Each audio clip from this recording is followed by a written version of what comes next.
We all know that real estate has created more millionaires than any other industry on the planet.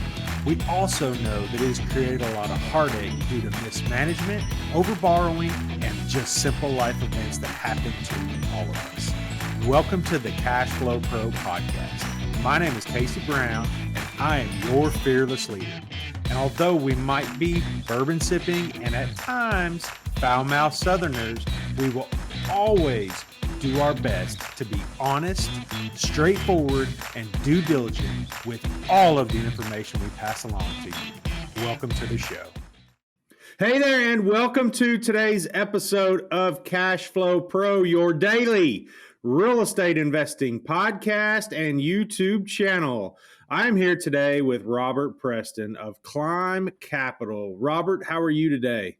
I'm great, man. Good morning, and thank you for having me on. Absolutely, we're always glad to have our RV park guys on because we like I told you pre-recording. RV park guys are kind of like little kids. You just never know what you're going to get. You know, you never know what angle they're taking at the business that you haven't considered or thought about, and maybe you're the one that's going to kind of have all of those angles at one time. We'll find out here, I guess. But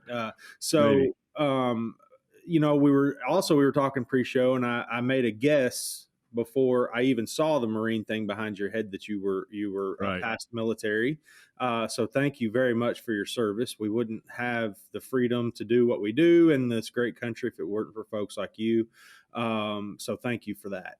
My pleasure. And I can't wait to get into it. But first of all, I'd like to hear for the listeners to get just a little bit of background on yourself, where you came from and how you kind of got into the real estate space in general. And then we'll dive into how you got into the RV parks. Sure. So I actually grew up more or less a farm boy, farm kid, upstate New York. Father's a cattle farmer, grandfather a dairy farmer. So grew up with that lifestyle, and looking backwards, that really taught me the entrepreneur side of it. Yeah. Because whether every farmer knows it or not, they are a business owner.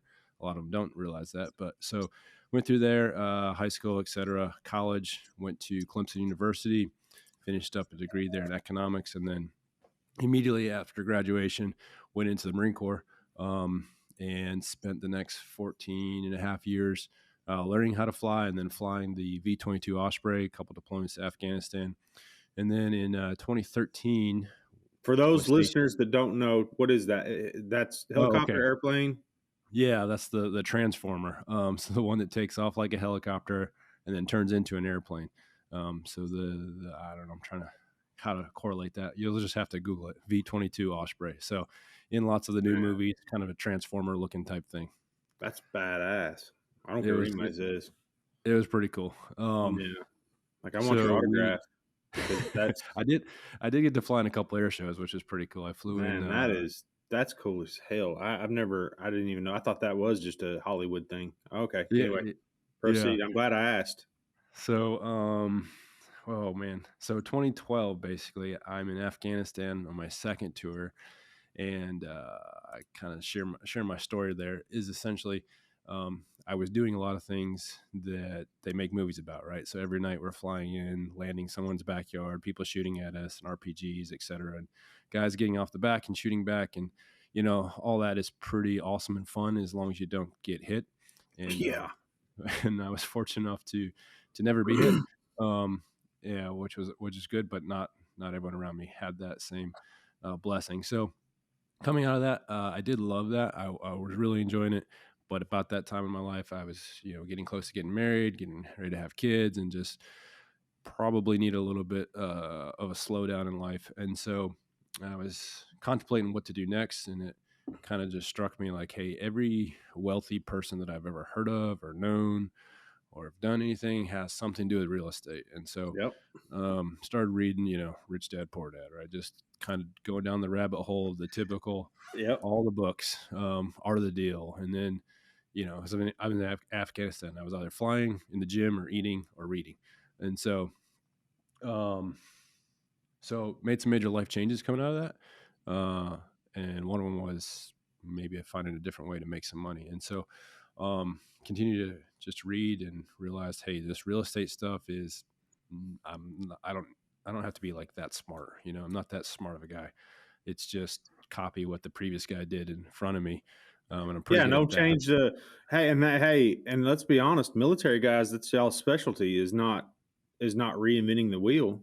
I mean, Yep. how much of the stuff do you do on a daily basis as a man of armed forces that has been done since like forever, right? Right. It's the same concept, and what the benefit for us, and particularly as a pilot, like you always have a really good plan, Hmm. and that plan is based off what you've done in the past. But also, there's going to be something that happens pretty quickly that ruins that plan, and so Yep. then being able to adapt and adjust to that has been a big benefit for us. And so, I would skipping through a lot of things. Fast forward to how we got to RV parks, and that's a good segue because we started out, Jeremy and I, co-founders, we started out in Class C apartment complexes, value add, mobile home parks, office, etc. Very typical, traditional 2010 to 2020, probably like every other guest you've had on here, looking for that value add apartment complex. And so around 2019, 2020, we started feeling and seeing the prices, in my opinion, being way overpriced. And I Hmm. thought that, to be blunt, I think a lot of syndicators like me just were simply doing deals for the asset management fee and the closing fee, and just simply doing it because they had no other options. Yeah. And that's not something we're willing to do. So we started looking for other asset classes that still had meat on the bone. We could still buy for more than just the acquisition fee. And so, by default or sort of by luck, we found our first RV park, and continued to slowly move into that over time. Really fell in love with it. Fell in love with the returns. Fell in love with the lifestyle, the flexibility, the people, and just honestly just made a hard shift about 6 months ago to go full into RV park investing as an asset class. Wow. Okay. So a couple of things there to kind of go back and rediscuss. I will have you know I went ahead and took your advice and Googled the V-22 Osprey, and yeah, that thing is. I guess that's probably like almost like a transitional aircraft, really, like where a plane would be Yep. better and a helicopter would be better at the same time, and you could just kind of like, I Yep. guess. So before we go forward into the asset class, how easy was it to change between airplane and helicopter? Was it like just you just pressed a button? Obviously, you had to airspeed and so many other things probably in play there, but Sure. like, Yeah. could you mid-flight turn it to a helicopter if you wanted to?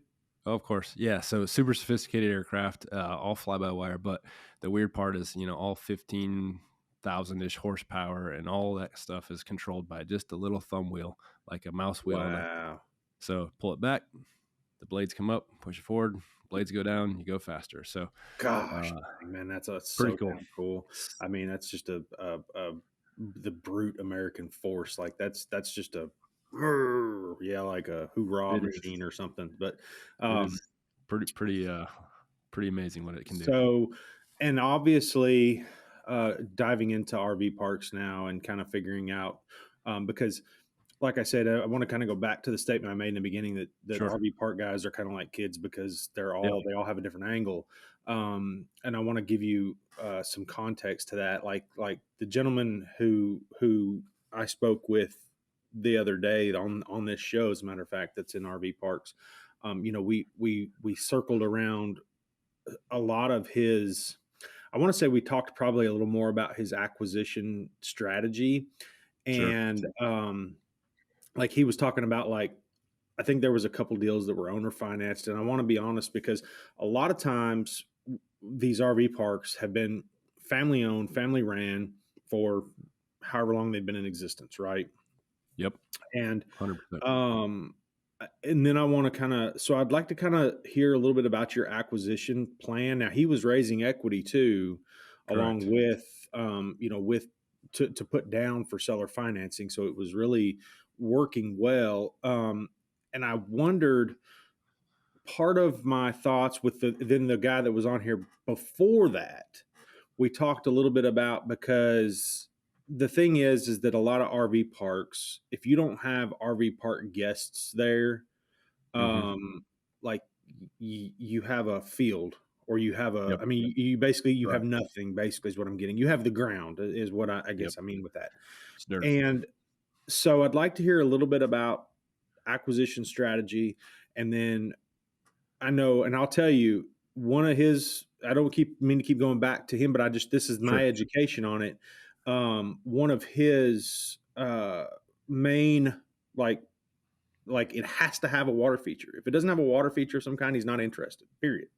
Okay. Whether that be a lake, a river, a pond, like not to say a pond on the place, but something, Yeah. some type of water feature that attracted people to want to pull off. Now he was also said he's not into like the KOA, like where somebody pulls in, stays a night because they're tired, spends the night there, and then leaves. He was into like people that wanted to come stay for a week or 10 days at a time. So go ahead, tell us a little bit about your acquisition strategy, and then we'll go from there.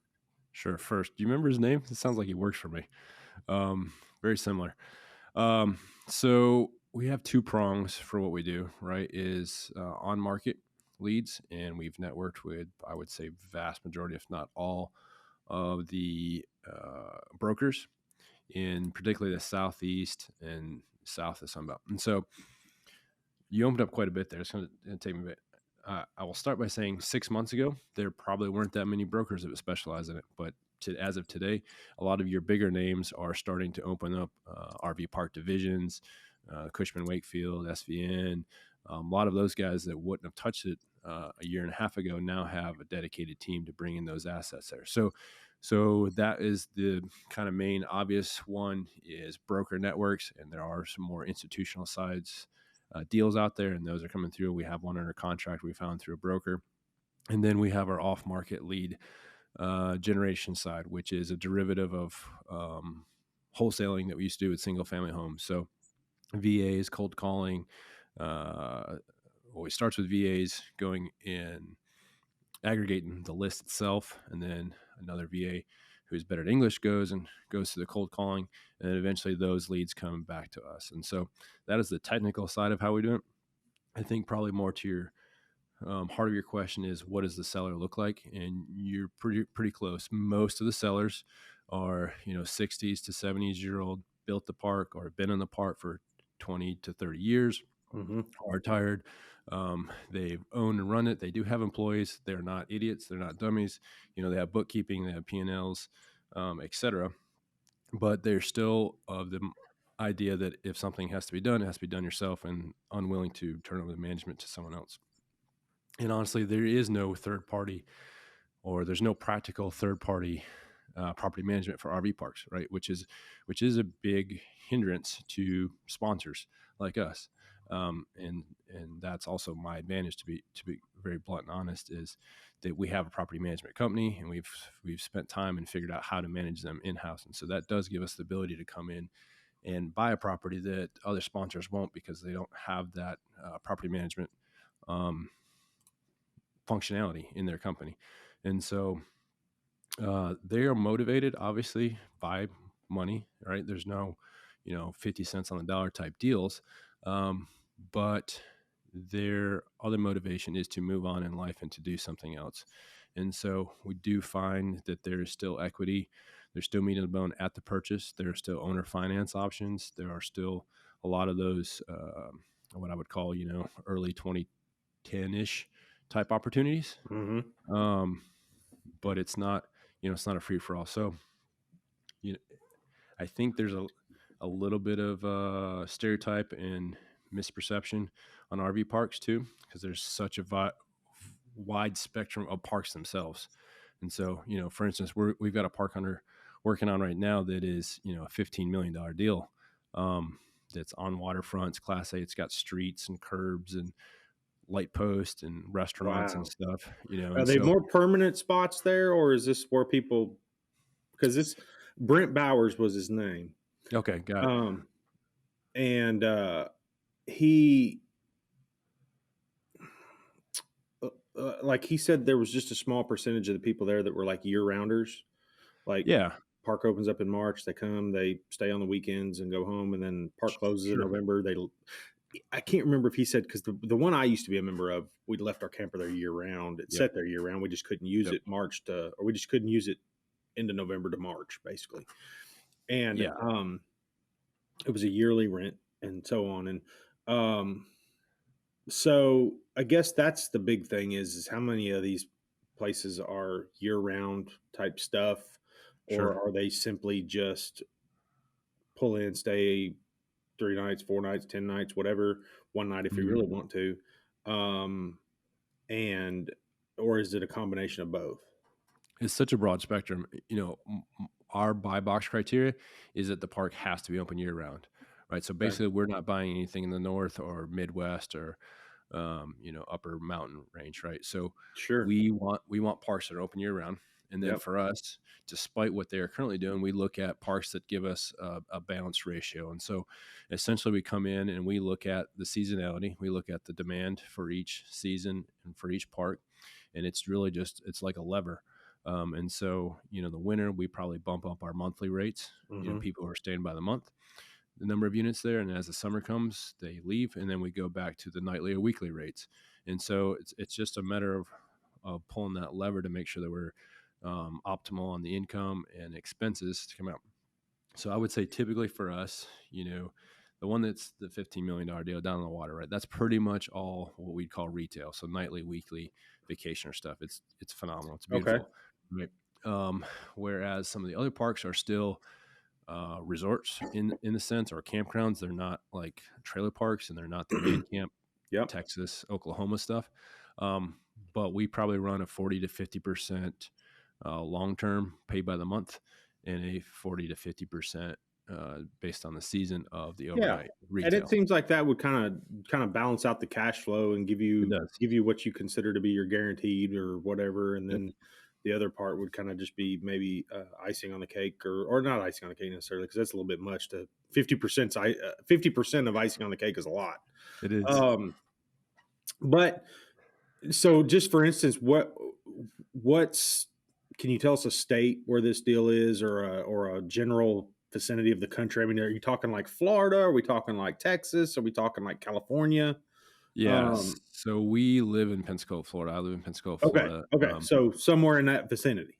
Yeah, most of our assets are southeast: Florida, Alabama, Georgia, South Carolina, Okay, Tennessee. yeah. I was just kind of curious because it doesn't seem like this is something that's really, because California, Southern California has some really ideal weather for that. It's just a little It does. crowded, I guess.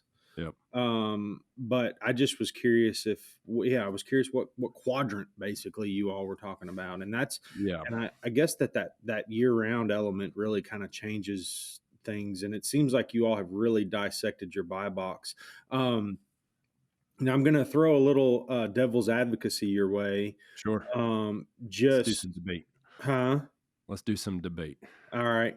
Not because I feel this way, but just because I've lived through the last what we call recession, or like Sure. really they call it, I don't know if it's called a recession or a financial crisis or whatever, a housing crisis, whatever the hell it was back in 07, 08, 09. Right. I call it life, because we, as a real estate agent, man, we were like, if you were a decent real estate agent, you were making bank, um because that was when people actually needed an agent to market their property, right? Before, Right. they were like, somebody said a swan could have sold the house. Like, all you had to Right. do was just, um, so my devil's advocacy is during that time, 08, 09, 10, 11, and really probably into 12, um, the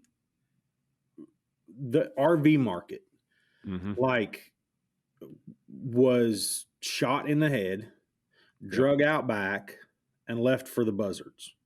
And Sure. I'm dead serious when I say that. Like, I remember driving by. There's a between here and Louisville. There was a massive RV sales Yep. place, and I mean, and they just like exploded with inventory, because they like, people were selling their, like, that was the first thing that went Of when the course. financial crisis hit. The thing, and I noticed it in the real estate market afterwards. I noticed the lake houses and the things that were additional stuff was the first thing to go. Mm-hmm. So what is our plan? I don't know that we're going to go back 07, 08, where everything is Right. so dismal, but what is there like a break even? Say we have to rent this park a certain number of days and a certain percentage Right. of the park has to be rented in order to break it. Obviously there is that, but I Yeah. just know if that was a dissection part of your buy box where you're like, hey, this is our break even. Like if we don't rent this many spots, we lose money. No pref payments, no nothing. Just we lose money. And that's, I guess, one of the biggest things of being all in on the RV park. Right. That's just the first thing that kind of clicks in my mind. I'm like, okay, that's cool, but what about Right. where's the hedge? Man, what a great question. And that's going Long to be question. it's a long question. It's probably gonna be a little bit long answer.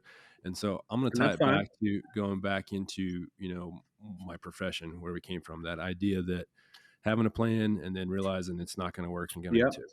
And Yep. then for us really spending 6-7 years as multifamily investors, and then realizing that it was starting to not work. And to be very honest with you, all the things, those concerns you have are exactly why I went into RV parks, Okay. which probably sounds counterintuitive, but what I saw as being a Class C multifamily investor in mobile home parks was the idea, and we all probably agreed that workforce housing, there's never going to be a shortage of demand. There will always be needing workforce housing, Correct. no matter Yep. what. And so we bought our first RV park because we were buying mobile home parks, and a broker brought it to us and said, "Hey, this is kind of like a mobile home park, but different." We're like, "Okay." Yeah. We started looking at it, and we're like, "Well, yeah, he's kind of right. It is different. It's not, but it's sort of a similar concept. We own dirt and we rent the pads to people." And so, when the reason we buy in the areas we buy, and we buy parks that are year round, we buy parks that are relatively close to interstate exits. We buy, and that also have some type of population center, some type of tertiary city. Yep. Is that for us? And we freely tell everyone this, investors, like, our nuclear option, our worst case option is we're going to turn that thing into a glorified mobile home park, Okay. where everyone rents by the month. Everyone that is in there is probably workforce housing. They can't afford a house. A lot of them can't afford rent, and they're living in mobile home parks. And even at those numbers, we are still going to be profitable. Okay. Working back to Hey, the program, we man, are that's seeing it the here. fairest answer one could have expected. I mean, Yeah. I really anticipated when I asked that a little more hing and haw, and I just obviously I guess I shouldn't have out of an aircraft pilot because I know you all always have like, dude, Backup you're options. like, if this speck of dust over here, if it gets in our way, we're gonna, yeah. Yeah. I mean, I've been around enough to know that. But man, okay, so there's Well, an I'll add that we are already seeing it. Like, again, I'm not trying to sugarcoat this. There are a ridiculous amount of back orders for RV units as yeah, a customer, but those yeah, are starting to be canceled at a pretty cyclical rate. But on the flip side, all of our parks that we have so far, we are still on months long waiting lists for anything that we're willing to rent monthly. sure, And right now, the opposite is actually happening, where, in particularly to our area, part of Florida, there's such a housing shortage that all these people who sold their houses and they thought they made a ton of money, and they did. Now they have nothing to buy, or they can't afford the next yeah, house, yeah, and so they're buying nice RVs, and they're living in them for 6 months, 7 months, while their new house is either being built or they're trying to find it. And so, if we choose, we can either run an RV park like a resort, and that's for vacationers, or we can simply pull a lever the next day, change our marketing, and now it becomes a different source of cheap housing, essentially. sure. Hi, this is Casey Brown, host of the Cash Flow Pro podcast and YouTube channel. Have you been thinking about investing in real estate but just don't know where to begin? I'd like to help by inviting you to check out our website at www.3000capital.com. There you will find an array of material that will help you learn all about real estate syndication. And while you're there, be sure to check out our free video series download titled 5 Must-Know Keys to Success in Passive Real Estate Investing. I'd also like to personally thank you for making Cash Flow Pro part of your day. Now, back to the show. Sure. And I'll tell you, now I know my listeners are probably routinely like, when they're thinking or talking about myself, is how many different things has this guy been involved in, and what Sure. all does his family do? But because I've never actually brought this point up that I'm getting ready to bring up to you, but my father, who I refer to regularly on this show, is he had a little spot of ground. He owned a restaurant. Long story Yep. short, he owned a restaurant, Yep. and beside this restaurant was like 6 acres that came with it, right? And it's out in the Right. country, north of town. And he was like, "I think I'm going to put an RV park in." I was like, Okay. this coming from the guy that just does or tries anything and everything, right? Sure. So anyway, so he goes out there, he gets his septic systems put in, gets his RV lines put in, and the deer hunting here is really what he was doing it for, right? Of course. What he was like, these guys come up from Louisiana, they come up from Georgia, they come up from Alabama, and they all need somewhere to stay. And I was like, whatever, you do you, man. I'm over here podcasting, right? And so he puts this little park in, and honestly, just getting it going has probably been, I've seen him struggle a little bit more than I really anticipated with like actually like getting people to stay, because he wants the long-term folks. He wants the people like you're talking about. And I didn't realize that there was really that stringent of a market for that.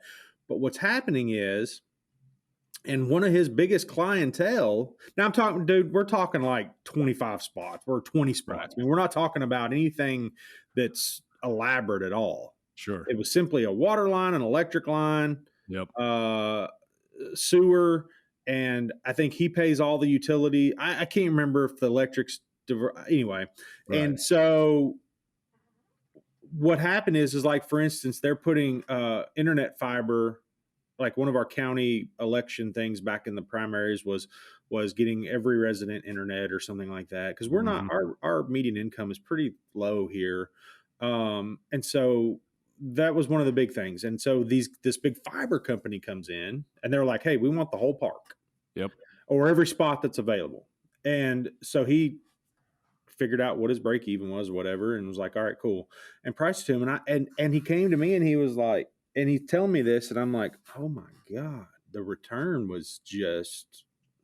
Now, obviously, that's a one-off kind of deal where you it wasn't. I mean, if he had another 100 acres beside it, I don't know that he could have rented 2 or 3 more spots. I mean, I think he's maxed it out right there where it's at. Yep. But I was just absolutely floored when he came to me, and he was like, these people are paying like, I don't know, 12 grand a month or something. I was like, gosh, damn. Oh, for the whole park. So the company, for what was available, and I was like, that's just unbelievable. And all these guys had campers because they had jobs, or they were with a company, and that's what's required of them. They go somewhere, they stay 6 months or 8 months or a year, then they pack their stuff up and they head out. And that is the most efficient form of living. Now, with you having the vacation element to it, changes that dynamic a little bit, and probably doesn't leave you near as open to, but when you're talking about workforce housing, and especially with these electric car battery factories that are starting to pop up, distribution plants. Yep. And so all of that stuff is going to start coming into play with this model. And I love it. You got a lot of factors there, and what you're talking about happens a lot. We just one of our parks, they built a big Love's gas station, whatever it is, 50-acre truck stop, and so they rented, I don't know, 10 pads from us for 8 months. Right, company's paying for it. They're getting per diem. That's way cheaper than the hotel, so we mark it up, and they're fine with that. Right, the gas doesn't care. I mean, and we're not talking about, like, again, I think there's a lot of misperception. A guy who's got a F350 Platinum pulling a 40-foot gooseneck, there's $250,000 into vehicles in that rig, and he is a traveling welder, construction worker. Like, these are not poor. Yeah, these are not like bottom of the barrel people who are just looking for somewhere to wash their clothes and right. And get what they can get off of you. I mean, these are real working people. They're traveling. So you have that, and that continues to exist. And particularly, we are seeing a lot of like the Amazon distribution, Walmart distribution, construction guys. Yes. Yeah. So that happens. But the other thing that I think is maybe missed a little bit is this idea of how we're communicating right now. This is an acceptable form of a meeting, this video podcast type deal. And so, I have a couple offices here, and I have we have 10 employees, and there's literally no one here except for me today. So I don't know where they are. I know they're working, but they're working from home. And Yeah. so, so the work travel is not only necessarily the physical labor guys anymore, Mhm. it's the guys who want to travel and Yeah. have the laptop and can work from anywhere. And so why be stuck in your house all day? Get in the RV, go spend a couple months out west. You work, as long as you got some high speed internet, you're good to Yeah. go. Yeah. So Now that's another question I had for you is internet availability at your parks. mhm, I probably the most know, important. yeah, and Yeah, I know where we're at here. When you go towards the lakes, it's, the internet is, or the like 5G or whatever, or 4G, what I can't remember whatever it yep, is down there, but it's spotty at best. I mean, sure. it's not something that you can reliably tell a business person, hey, come here, enjoy, hook up, Yep. you'll have good internet. So do you all have that availability? Like, are Yeah. they outfitted for internet? Yeah, basically, you go into due diligence on a property, like, all right, water, power, sewer. All right, what's the fiber internet like? That is probably next to the pool, or maybe even sometimes more important than the pool, an amenity that we have to have and look at and upkeep. It is super critical now. Man, that is whoop ass. I love that, and I love the whole everything that surrounds this discussion is really just kind of now. I want to go back real quick, just to Sure. the Love's gas station scenario you gave me, because I want to like put some Yeah. context to that exact example. All right, so this is the way I figured out. You said they wanted 10 spots for 8 months, right? So Correct. I'm figuring okay, each spot has 12 units, so they want for a year, and so they want basically 80 units. Now, what does one of those spots rent for per month? Okay. Well, you lost me there. What do you mean each spot has? Like, okay, how much did you lease one spot for one of the 10 spots Yeah. for 1 month? How much did one of those spots rent for? So those rented for we rented those for $650 a month, not including power. So they got water, trash, but not power for $650 a Water, month. trash, but not power. And each spot is metered, I'm assuming, for power, Each right? spot is metered, correct. And then Yep. you just go through and read it, or do you have an automatic reader or something like that? Yep. Absolutely. So 650. So basically, you're saying $6,500 a spot Yep. for no. That wouldn't be right. Yeah. So every month, yeah, so $6,500 a month for 10 $5,200. spots. Be Yeah. $5,200 for 10 spot. $5,200 a spot for 10 spots. So $52,000 basically Yeah. Yep. for oh my gosh! And your cost per spot has got to be pretty low with just water and Dirt. maintenance and I whatever. mean, Now, what it's about dirt. personnel at the that was the main thing I picked on Brent about Yep. was the personnel at, like, because he's doing a little more vacation-ish. I think he's a little Sure. more.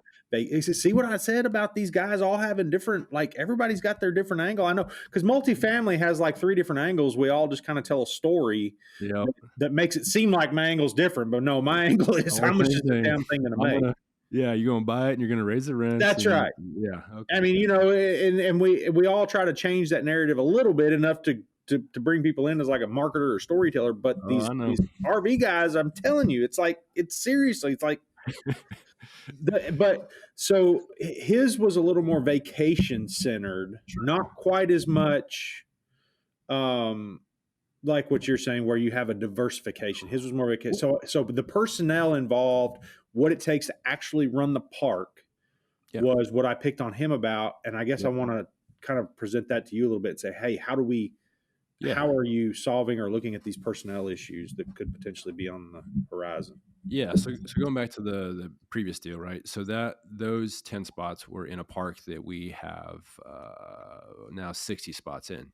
So we Okay. got 50, or sorry, we got 10 of those 60s going to the Loves guys, right? Getting paid by a corporation. Yep. We probably got another 30 spots in there that are still paid by the monthly rate there to us, but just individual, right? And then that leaves us, doing the math in my head here, about 20 spots that are vacation. And so that is that ratio thing. And that's very common in all our parks. So just because we're renting a chunk to a corporation does not mean we're not doing there. And in fact, I'll get to your answer your question in a second. But also, we've been buying tiny homes and moving I them in. knew that was the other So, element. yeah. Because my So, dad looked at that. He never did it, but they sure looked at it hard. And I was like, oh get yeah. the hell out of So here. What are you doing? I'm buying them, getting them all set up for about 75 grand. These are cabins that Oh, come in there. And most of the time in Florida right now, we're about $35,000 to $4,000 a month gross revenue on each cabin. no, So because that we, those rent nightly, right? I just put them on Airbnb. We Yeah, don't yeah, even, yeah. I was gonna say, yeah, yeah. I figured that was yep. the So, all right. So how do you manage it? How the people, right? And again, I'll go back to like the beginning. That is the main hurdle. Like you as a uh, multifamily syndicator, right? You can go hire a property management company on that property and they take over and go, right? That doesn't really exist for RV park investing. well, And that was the again, scalability part that I was. yeah, yeah. And that's also the reason the sellers they feel obligated to be there is because they can't turn it over. And so if they could turn it over to someone else, they wouldn't be as highly motivated to sell and thus the prices would go up. Right. So that is true, the opportunity. And so for us, going back to the apartment side, even before mobile home parks, we were just constantly frustrated with the performance and ability of third-party property management. And so we started to manage we started to manage apartments before that. Yeah. And one or two here and there, we'd start just to kind of manage in-house, get our own employees, put a manager in place on site, et cetera. And so that built some skill sets. It built the infrastructure to then go and now essentially, every park we buy, it has to be big enough to be able to have that on-site manager, but we go find our own employees. They're direct employees to us, and we build the property management company that way. And so at this point, we got about 20 employees on the property management side, an asset manager, a regional manager. So it would be simply like it would be a lot like the multifamily stuff where because I know it was a really big deal, especially back in the 90s, right? Where you had a big apartment complex and you had one unit labeled on-site manager. Okay. Yep. And that person was basically on duty 24 hours a day. They didn't necessarily have to be working 24 hours a day, but they just kind of needed to be available where if a guest had and so it's the same deal. Like you're putting somebody on site there that can kind of both keep that divide between you and the. Yeah, 100%. So every park has a manager. I would call them the general manager. They may live there, they may not. And then they usually have 2 or 3 part-time people, and those generally live there. The camp hosts, we call them, older couple and husband, wife, the wife loves to talk to people and the husband loves to piddle and fix little things. So the same people that basically owned it before. Exactly. Because that's the demographic right there of who owns the damn things. Funny story. We bought a park, and then as soon as we bought it, the previous owner, she worked for us for about 6 months as a manager, and she loved it. Sure. So yeah, that's awesome. Our approach is a little bit different, though, I would say, to the people.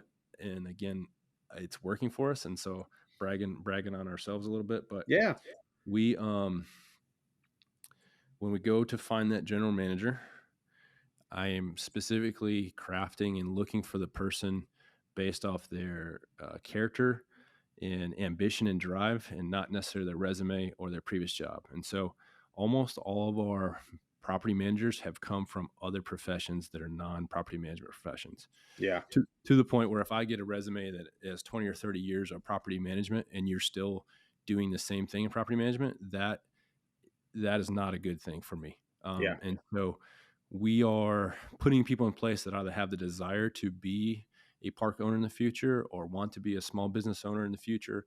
And they are really learning and growing and developing underneath our system and underneath our dime. And man, that has been a game changer of just the pure competency of that type of person. Yeah. Well, I'm always like at the thought of everybody's like, we just started our own property management company. And it wasn't really till I got into this, because I've had my own one-off properties, like I had 30 or 40 that I had just by myself, but they were all single family and I managed them myself. But then it wasn't until when you start looking at the multifamily space, like the property managers that you just go out and hire, it almost becomes like the prisoners running the prison. And it's just like, it's like, gosh, they have such a preponderance to just let people run over them or just like, again, the prisoners are running the prison. Yeah. And so anyway, make or break. I mean, the property manager is like that. I don't care whatever you're doing, that is the most important person in the company. Like you can take all the investors you want, but that's where the rubber meets the road. That's the profitability of the whole damn thing. 100%.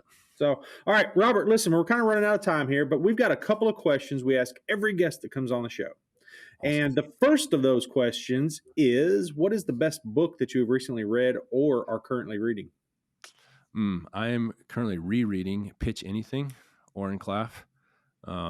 Has somewhat to do with real estate. Yep. Yeah, you read it. Okay. So I love that. I love that book. Just mindset, being able to communicate, particularly negate. Man, there's very few books that come across this podcast that I haven't read, because it's like we're all the common thread we have amongst all of us is that we just we always feel like that next book is going to provide just that one little twitch of something. Maybe we need that. And here you go. So and then you go back and reread it thinking that, man, that wasn't in there, but maybe I found it, and go back and find it. But all right. What is a dream vacation that you've either taken or hope to take? And I'm assuming it's not going to be Afghanistan. No, I probably won't want to go back there. One of my dreams we're working on right now, dream vacation. You ever heard of something called the Great Loop? No. Okay, so basically you take a boat, a yacht, and you go. You can take the intercoastal waterway all the way from Pensacola down through the Keys, all the way up the East Coast. You go up to New York, Hudson River, through the Great Lakes, come back down the Tennessee River, come back down a couple canals, and you come basically drop back down into Pensacola. So it's coming inland through. Yeah, you come inland down the Ohio River, Tennessee River, big waterways, or you can go down the Mississippi if you want. Come down to New Orleans, and so isn't that something? I'd love to do that. It's probably a 3 or 4 month type endeavor. Yeah, but once you got inland, though, at least you would possibly have cell phone signal where you could. Well, yeah. So the intercoastal way is you're like on the beach. There's a waterway all the way through Florida. That's right. Yeah.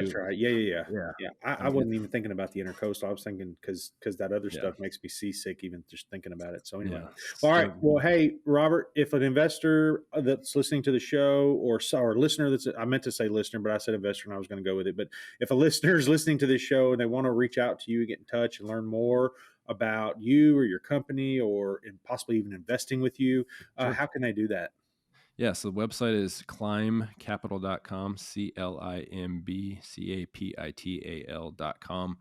On there, obviously, has a contact sheet, has my phone number, et cetera. So climbcapital.com, and then, we're on all the other social stuff. We do have a open fund for accredited investors.